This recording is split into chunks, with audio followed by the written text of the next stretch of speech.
Good morning, Chem students. Today we're talking about chemical bonds, nature's glue. This is Unit 2, Lesson 4. Make sure you have something to take notes with, and let's get started.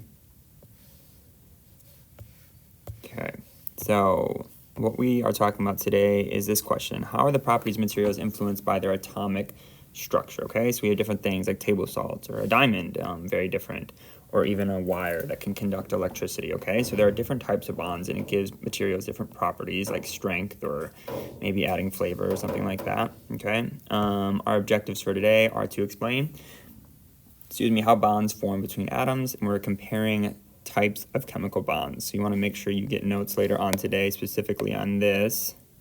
What are the different bonds? And then you're going to be doing some work on this, looking at how do material properties come from the bonds, okay? So let's continue to move along here. You should, definitely write down the definition for bonds, that it's the force holding atoms together. It's sort of like the glue, as it were. We're talking about nature's glue. So atoms combine to form new chemical compounds by either sharing or giving up their electrons, and that's going to bring more stability. We'll talk about what that stability means in a moment, but they're more stable together than apart. Maybe you and your friend, you're better together than apart, okay? So for example, one compound that we are all pretty familiar with is water. Water is a combination of two hydrogen atoms and one oxygen. That's that H2O. So we see that happening right here. Okay, and why are chemical bonds important? Because they shape material properties, they determine how a substance behaves, and it also creates new compounds, which really you don't find many atoms just kind of hanging out by themselves. They're oftentimes connected. So how do they form? Okay, so we briefly looked at what's inside of an atom. We have, again, the nucleus, the center part, and that's got our protons and neutrons. Then we have the electrons that are negative, and they're kind of going around the outside. Protons are important because they tell us what kind of element it is. If it's 1 proton, it's hydrogen. If it's 2, it is helium. If it's 10, it is neon. That's the one over here, Ne, neon. Okay, so protons are important. Neutrons help to keep the nucleus stable, but then the electrons are really important because they're going to tell us how things connect or bond. In atoms, just like us, they want to be stable. They want to be happy.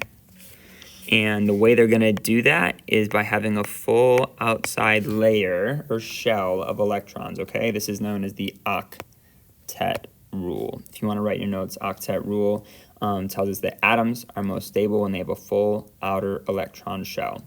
And could definitely go more in depth here, but just so you know, as you look here, let's see. As you look at a periodic table, let's scroll down here.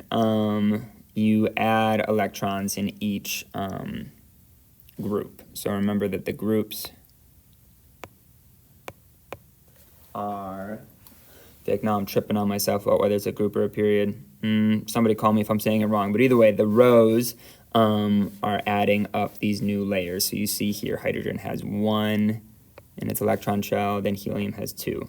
Then we go to lithium, and we have 1 on the outside, but there are 2 in here on the inside layer, and then you just keep adding 2 more for beryllium, going all the way to the right. These are known as the noble gases because they're the most stable, because all by themselves they have that full layer. So helium, neon, argon. All right, so they want to, really the big picture you need to get from here is that atoms combine to form new things either by sharing or giving up. So they either share or they give up their electrons in order to be more stable.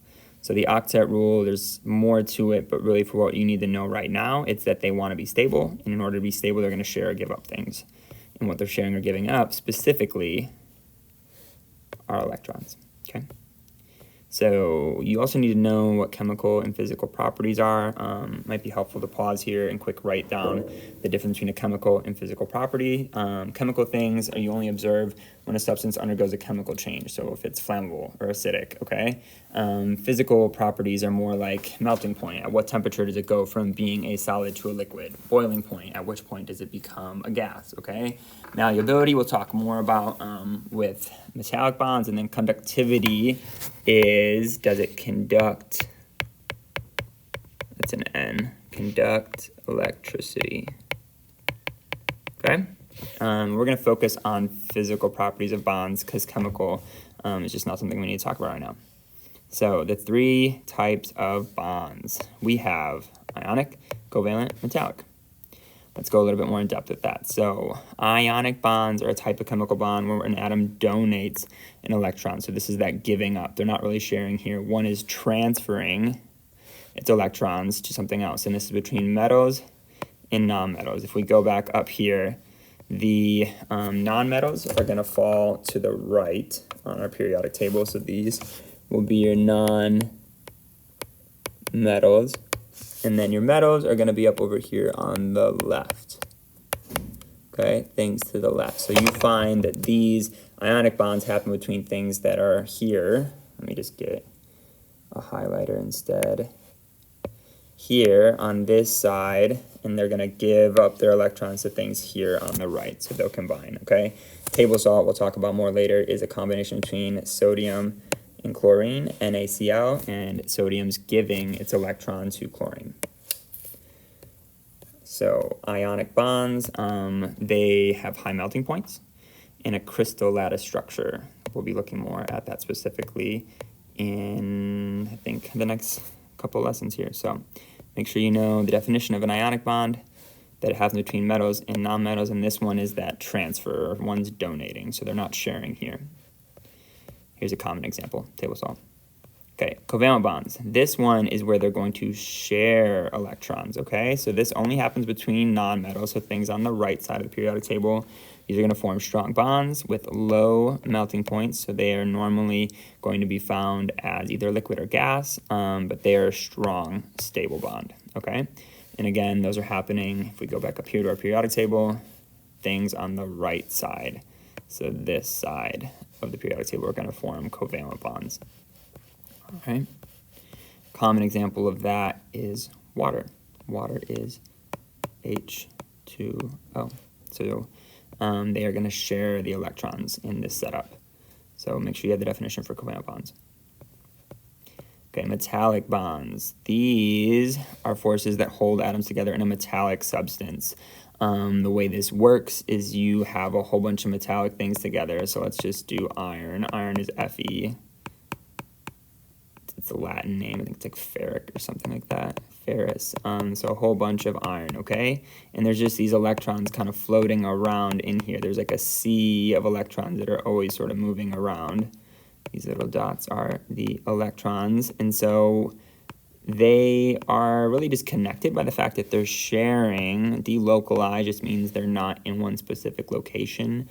So they're moving around. And they're all kind of moving around within this structure, okay? That means they're really good at conducting electricity. We use metal wires in all of our electricity. They also are good at conducting heat. That's why your pans at home maybe that you cook with are made out of metal. And then here's that word, malleable. To be malleable means that it's able to be hammered or pressed out without breaking. So you can form gold into a ring or into a necklace. And the way they do that oftentimes is by heating it up and hammering it out. And it doesn't just break, okay? So it has this ability to be formed without breaking. So that's a metallic bond. And common examples are anything from like metal that they would use in construction to our gold jewelry, okay? So that's all I have for you. You should make sure you have the definition for chemical bonds. You should make sure you know the difference between the three. You're going to do a little bit of work to look more at like where do we see them in our world. And then don't forget that there's this difference between properties that comes from those bonds.